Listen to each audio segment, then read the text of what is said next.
cuando mi hijo levantó la mano y me abofeteó en plena cena de Año Nuevo, justo después de gritar que sin él yo estaría en un asilo, el mundo se quedó en silencio.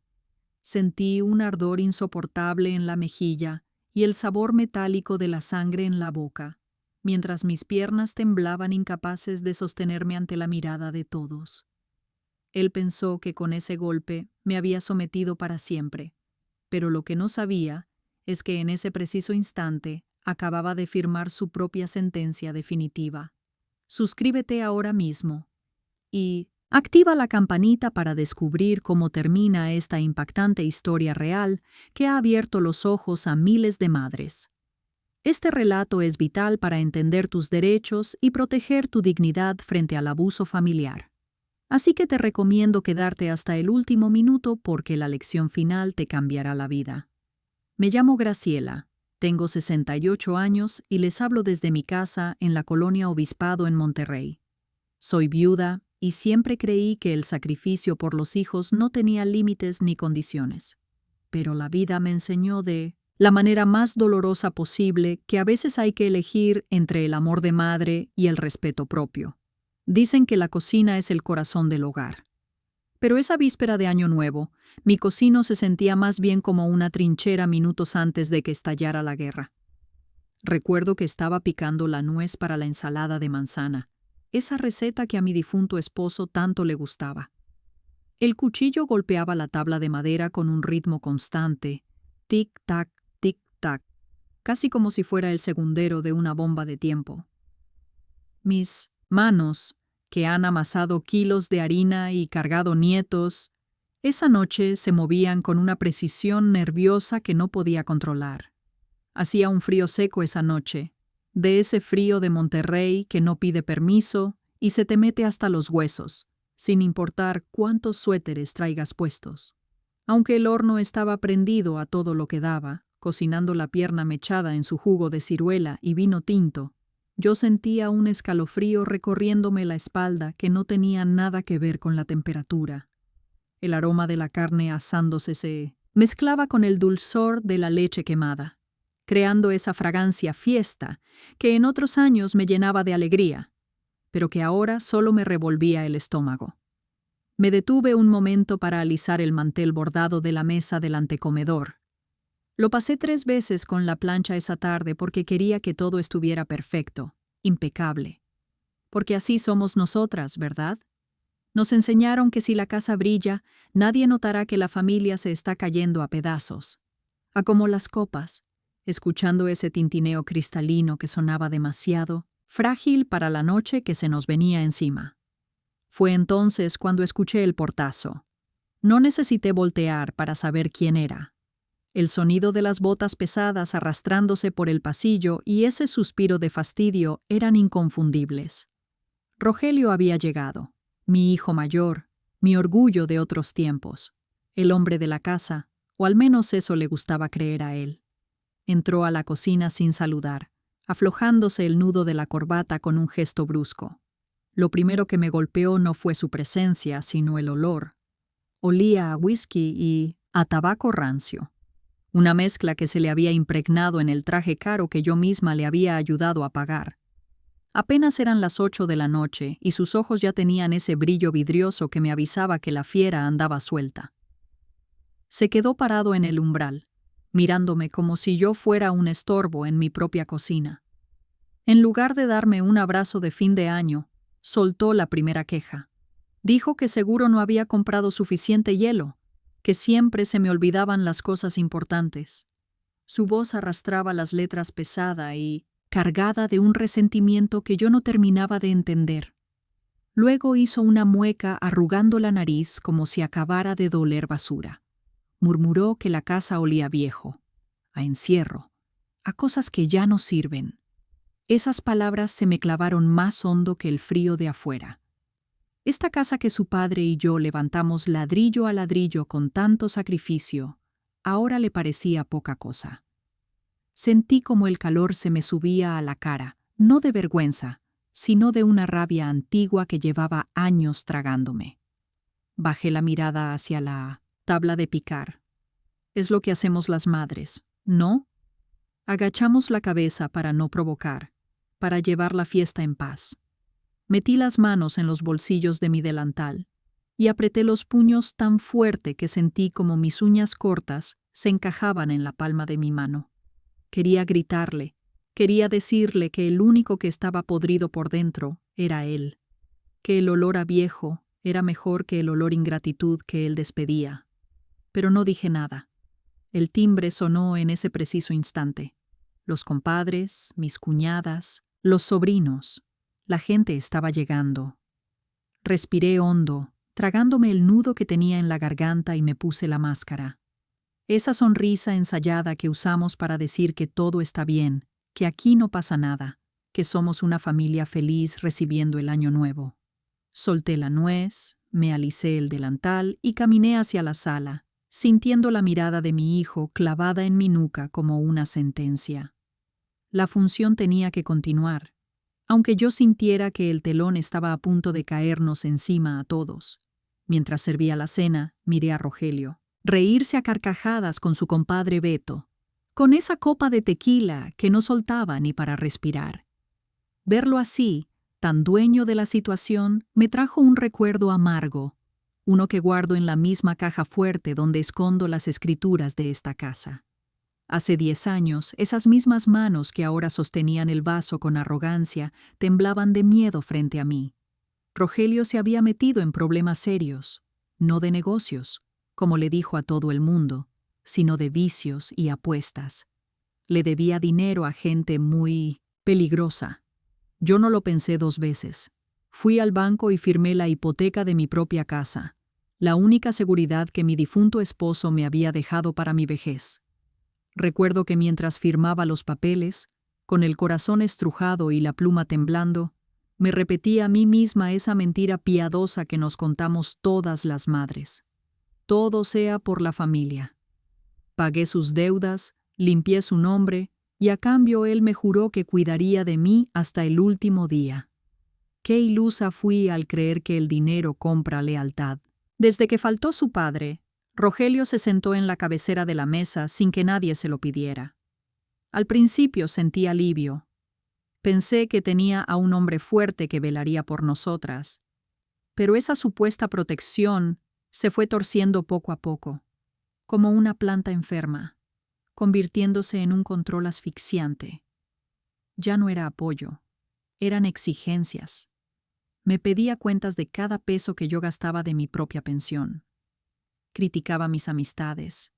Decidía qué se comía y hasta qué hora se apaban las luces. Se volvió el carcelero de la prisión que yo misma le había financiado. Y yo, por no llevarle la contraria y mantener la fiesta en paz, fui cediendo terreno metro por metro, hasta quedar rinconada en mi propia casa. La noche avanzó y el alcohol hizo lo suyo, desatando los demonios que mi hijo carga dentro. Llegó el momento de las 12 uvas, ese instante sagrado donde uno pide deseos y bendiciones. Estábamos todos reunidos en el comedor con las copas en alto y la televisión contando los segundos. Yo esperaba un momento de tregua, pero Rogelio tenía otros planes. Con la voz pastosa y arrastrando las palabras, levantó su copa y, en lugar de brindar por el año nuevo, brindó por su propia caridad malentendida. Dijo frente a todos con una risa cruel que me heló la sangre, que todos debían admirarlo, porque si no fuera por su inmensa paciencia, esa vieja inútil, refiriéndose a mí, ya estaría refundida y olvidada en un asilo público de mala muerte. Sentí como el tiempo se detenía. Los invitados soltaron risitas nerviosas sin saber dónde meter la cara. No pude aguantarlo más. Me acerqué a él y casi en un susurro para no hacer más grande el escándalo, le pedí que me respetara. Le recordé, con la voz quebrada, pero firme, que yo era su madre, la mujer que le dio la vida y que sacrificó su patrimonio para salvarlo de la ruina. Fue un error desafiarlo frente a su audiencia. Rogelio me miró con unos ojos que ya no reconocí, unos ojos vacíos de amor y llenos de una soberbia negra. Me contestó con una frialdad que cortaba más que el viento de afuera, diciéndome que yo no era nada, que yo era únicamente lo que él decidiera que fuera. Y entonces sucedió. No hubo gritos, solo el sonido seco y brutal de su mano impactando contra mi mejilla. El golpe presó en todo el comedor, callando las campanadas del reloj que anunciaban la llegada del año nuevo. El silencio que siguió fue sepulcral, absoluto, como si el mundo entero hubiera dejado de respirar. Nadie se movió. Mi cara ardía como si me hubieran puesto una plancha caliente, pero mi alma estaba extrañamente congelada.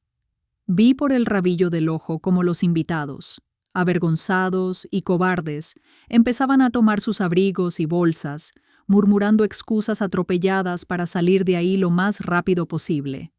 Nadie me defendió, nadie lo detuvo. Yo no lloré.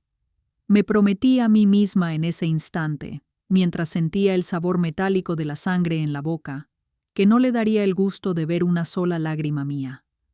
Con la dignidad que me quedaba, me di la vuelta. Caminé despacio por el pasillo con la cabeza en alto, ignorando su mirada desafiante, y me encerré en mi cuarto. Ahí, en la oscuridad, escuchando cómo se vaciaba mi casa, supe que algo se había roto para siempre. Y no era solo mi corazón. El sol del 1 de enero no salió con calidez, sino con una luz blanca y dura que entraba por la ventana de la cocina, iluminando el desastre emocional que había dejado la noche anterior.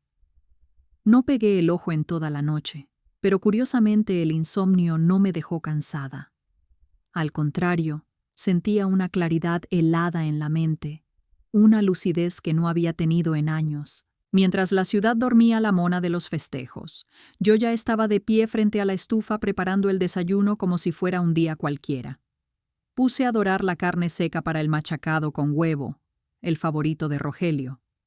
El sonido de la carne friéndose en el aceite y el aroma chile piquín llenaron la casa.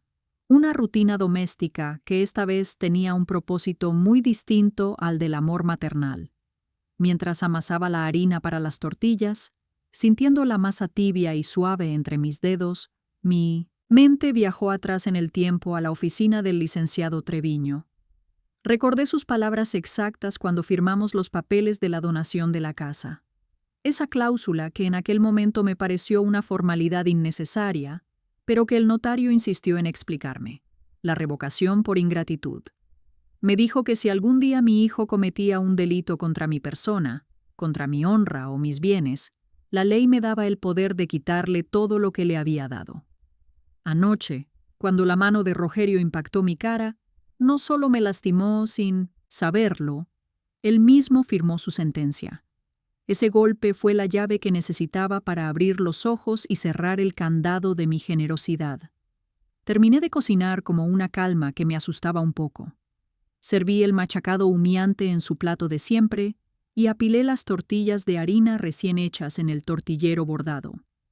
Luego caminé hacia el trinchador del comedor, ese mueble pesado de madera oscura que ha guardado los secretos de esta familia por décadas. Abrí el cajón con suavidad y saqué una carpeta de piel color vino. Pesaba. Sentí el peso de la justicia en mis manos. La coloqué sobre la mesa, justo al lado de donde Rogelio se sentaría junto a las tortillas, como si fuera un cubierto más en este banquete de despedida. Fui al espejo del pasillo antes de que él bajara. Me miré fijamente. Mis manos, que anoche temblaban de impotencia, ahora estaban firmes como rocas. El moretón en mi mejilla izquierda ya se había oscurecido, tornándose de un rojo violento a un morado profundo.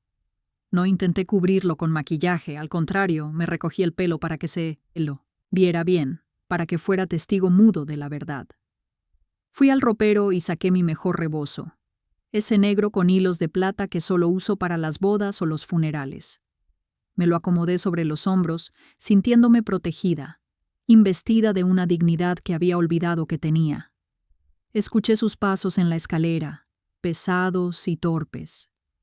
Rogelio bajó arrastrando los pies con la cara hinchada por la cruda y el olor a alcohol todavía emanando de sus poros. Entró al comedor entrecerrando los ojos por la luz de la mañana. Cuando vio la mesa, servida, el desayuno caliente y las tortillas listas, soltó una risa ronca y desagradable que me revolvió el estómago. Se dejó caer en la silla con esa arrogancia de siempre, convencido de que mi silencio era su misión. Me miró con esos ojos inyectados en sangre y me dijo, con un tono burlón, que pretendía ser cariñoso, que ya veía que por fin había aprendido mi lección. Aseguró que calladita me veía más bonita y que así era como debían ser las cosas.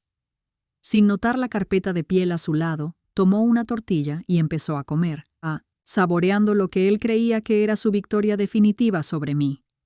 Graciela cocina el desayuno con frialdad calculadora tras la agresión. Coloca la carpeta legal en la mesa mientras Rogelio come confiado. Personajes. Madre lúcida, ejecutando su plan con calma helada. Antagonista, resacoso y arrogante. Ciego ante su inminente caída. Riesgos.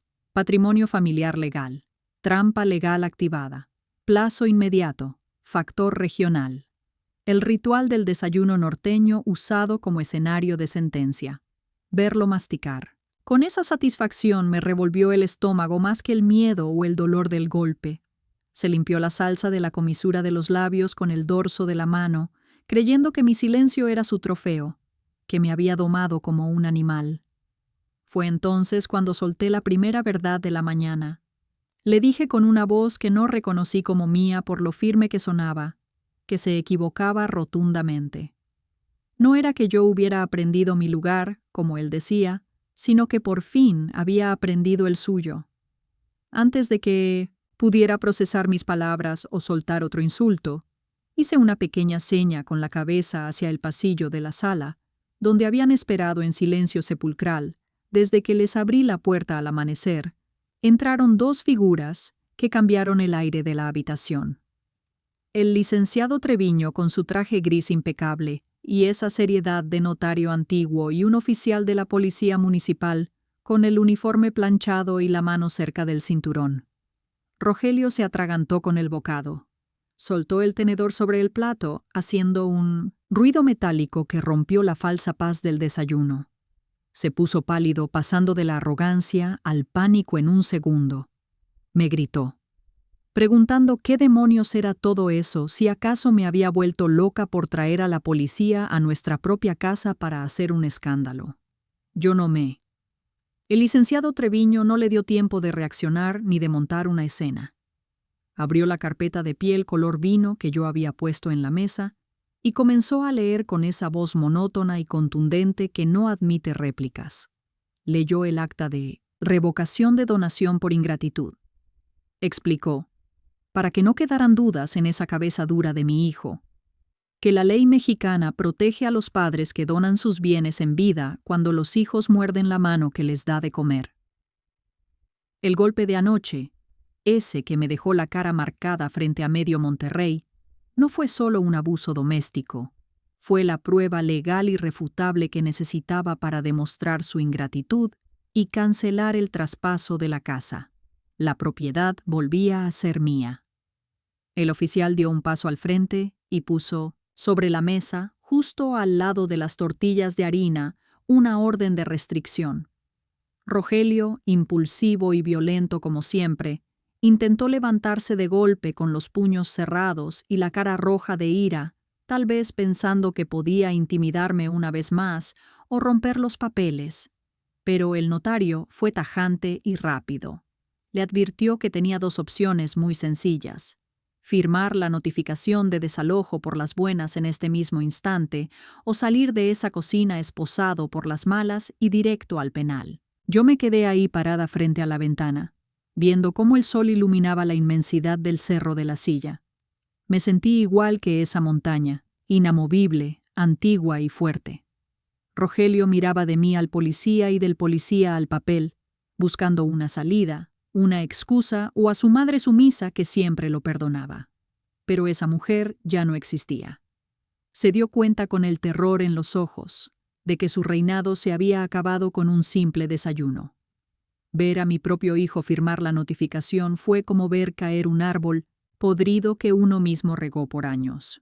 Duele el estruendo, pero se agradece que ya no tape el sol. Rogelio garabateó su nombre con una furia que casi rompe el papel, aventando la pluma contra la mesa en un último berrinche de huerco malcriado. No hubo despedidas tiernas ni abrazos de arrepentimiento. Mientras el oficial lo escoltaba a su recámara para que sacara sus cosas indispensables, yo me mantuve de pie, firme, sin bajar la mirada. Lo vi bajar las escaleras arrastrando esa maleta vieja, maldiciendo por lo bajo, escupiendo veneno sobre cómo yo estaba loca y cómo me iba a morir sola en esta casa enorme. Cuando pasó junto a mí, se detuvo un segundo, esperando quizás que mi corazón de madre se ablandara, que le dijera que todo era una broma.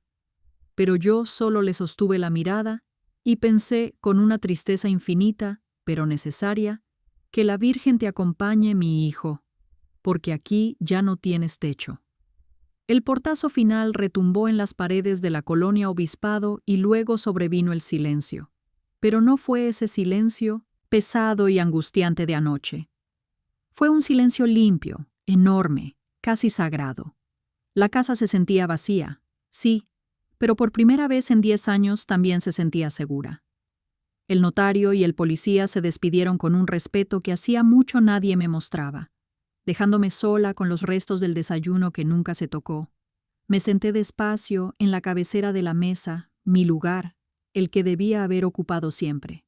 Frente a mí, el plato de machacado con huevo ya estaba frío, con la grasa cuajándose en las orillas y las tortillas de harina se habían puesto tiesas. Me quedé mirando esa comida que preparé con tanto esmero, pensando en cómo una se desgasta la vida, nutriendo a quienes terminan mordiéndote la mano. Pensé en Rogelio y en el dolor profundo que sentía en el pecho, un dolor más agudo que el golpe en la cara.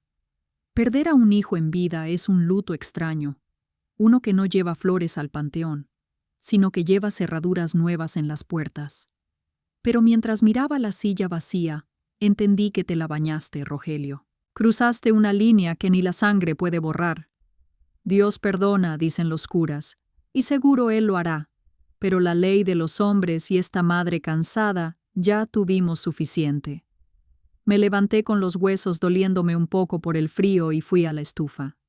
Me serví una taza de café de olla, dejando que el olor a canela y piloncillo llenara el aire, borrando el rastro del alcohol y la violencia. Caminé hacia la salita de estar y me detuve frente al cuadro de la Virgen de Guadalupe, que ha cuidado esta casa desde que llegamos de recién casados. La miré a los ojos, bajando la cabeza en señal de respeto, y llevé mi mano a mi mejilla izquierda. La piel estaba sensible. El moretón palpitaba bajo mis dedos, pero ya no sentía vergüenza. Esa marca no era de derrota. Era la medalla de una guerra que tuve que pelear para salvarme a mí misma. Di al primer sorbo mi café caliente y dulce y sentí como el calor me bajaba por la garganta, despertándome a mi nueva realidad. El año nuevo apenas empezaba para el mundo, pero mi vida nueva, la mía de verdad, empezaba en ese preciso instante, sola, con el corazón remendado, pero tranquila. Han pasado 6 meses desde aquel desayuno y el silencio en mi casa del obispado ya no me pesa. Al contrario, es mi mayor tesoro. De Rogelio he sabido poco, y aunque duele la distancia, entendí finalmente que no puedo salvar a quien insiste en hundirse. Hoy vivo tranquila, disfrutando mi café de olla y la seguridad que recuperé con tanta firmeza. Aprendan esto. La sangre nos hace parientes, pero solo el respeto nos hace familia. La dignidad de una madre no es negociable, ni siquiera por un hijo. Mi consejo es práctico. Si donan sus bienes en vida, asegúrense de conocer sus derechos. La ley castiga la ingratitud. No teman usarla si reciben violencia a cambio de amor. Y tú has soportado humillaciones en tu propia mesa por miedo a quedarte sola. Cuéntame tu historia en los comentarios. Graciela, 68 años.